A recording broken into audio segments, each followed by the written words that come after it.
World cup അവസാനിച്ചു. ഇനി ഇന്ത്യയുടെ അടുത്ത സീരീസ് അത് സിംബാബ്വേയുമായിട്ടാണ്. ഇതിനുള്ള ടീമിനെ നേരത്തെ തന്നെ BCCI പ്രഖ്യാപിച്ചതാണ്. മലയാളി താരം സഞ്ജു ടീമിലുണ്ട്. അതുപോലെ ക്യാപ്റ്റൻ ശുഭ്മാൻ ഗില്ലുമാണ്. ജൂലൈ 6 വൈകിട്ട് 4:30 T20 മാച്ച് ആരംഭിക്കുന്നത്. എല്ലാ മാച്ചും സിംബാബ്വേയിൽ വെച്ചിട്ടാണ് നടക്കുന്നത്. അപ്പോൾ സിംബാബ്വേക്കെതിരെ ഇന്ത്യയുടെ പ്ലേയിങ് 11 നമ്മൾ ഈ ഒരു വീഡിയോയിൽ നോക്കുന്നത്. ഇത്തരം ക്രിക്കറ്റ് ന്യൂസിന് വേണ്ടി ഈ ചാനൽ മറക്കാതെ സബ്സ്ക്രൈബ് ചെയ്യൂ. സിംബാബ്വെ സീരീസിലെ ക്യാപ്റ്റൻ ശുഭ്മാൻ ഗില്ലാണ്. വൈസ് ക്യാപ്റ്റനെ ഇതുവരെ പ്രഖ്യാപിച്ചിട്ടില്ല.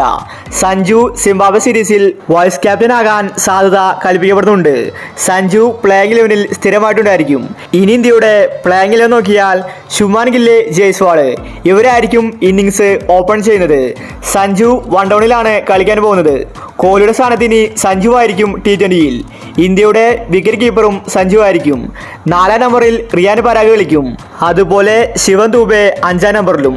ഫിനിഷറായിട്ട് റിങ്കു സിംഗ് ടീമിലുണ്ടായിരിക്കും. വേൾഡ് കപ്പിൽ ചാൻസ് കിട്ടാത്ത താരമാണ് റിങ്കു സിംഗ്. അതുകൊണ്ട് ഇവിടെ ഫിനിഷർ റോളിൽ റിങ്കു സിംഗ് മാത്രമേ ഉണ്ടായിരിക്കുള്ളൂ. ആ സ്ഥാനം റിങ്കുവിൻ്റെ കയ്യിൽ ഭദ്രമാണ്.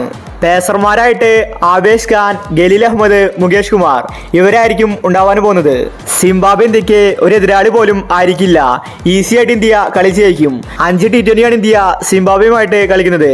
ഇന്ത്യ പരമ്പര തൂത്തുവാരും. എല്ലാ മാച്ചും സിംബാബ്വേയിൽ വെച്ചിട്ടാണ് നടക്കുന്നത്. സിംബാബ്വെ ഇന്ത്യക്ക് ഒരു എതിരാളി ആയിരിക്കില്ല. അപ്പോൾ സിംബാബ്വെ T20-ക്കുള്ള ഇന്ത്യയുടെ പ്ലേയിങ് 11 നോക്കാം. ജയ്സ്വാൾ, ശുഭ്മാൻ ഗിൽ, സഞ്ജു, റിയാൻ പരാഗ്, ശിവൻ ദൂബെ, റിങ്കു സിംഗ്, വാഷിംഗ്ടൺ സുന്ദർ, രവി ബിഷ്ണോയ്, ആവേശ് ഖാൻ, ഖലീൽ അഹമ്മദ്, മുകേഷ് കുമാർ. വേൾഡ് കപ്പിൽ സഞ്ജുവിന് കളിക്കാൻ സാധിച്ചില്ല. എന്നാൽ സിംബാബ്വെ സീരീസിൽ സഞ്ജു എല്ലാ മാച്ചിലും ഉണ്ടായിരിക്കും. സഞ്ജു ആണ് ഇന്ത്യയുടെ മെയിൻ വിക്കറ്റ് കീപ്പർ. ഇനി സഞ്ജുവിന്റെ വെടിക്കെട്ട് സിംബാബ്വേയിലായിരിക്കും. അപ്പോൾ ഇത്തരം ക്രിക്കറ്റ് ന്യൂസിന് വേണ്ടി ഈ ചാനൽ മറക്കാതെ സബ്സ്ക്രൈബ് ചെയ്യൂ.